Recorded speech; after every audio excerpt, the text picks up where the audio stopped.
জ্বৰ খুব বেছি নেকি নাই ভাল হৈ যাব দা চিন্তা কৰিব নালাগে ঋষি তই অলপ বহ মই খুৰাৰ লগতে অলপ কথা পাতো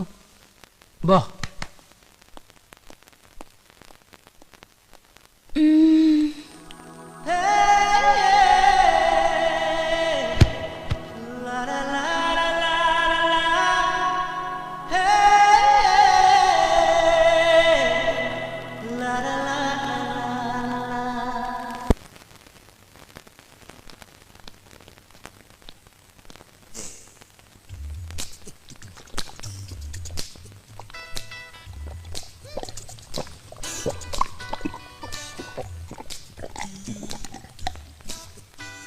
ৰবা আৰু 2 গিলাচ লৈ নাই নাই নালাগে আমি যাওঁ নাই কিয় কি হ'ল যোৱাই নে পাহিয়ে তোমালোকক ভালদৰে মাত বোল নকৰিলে নেকি হে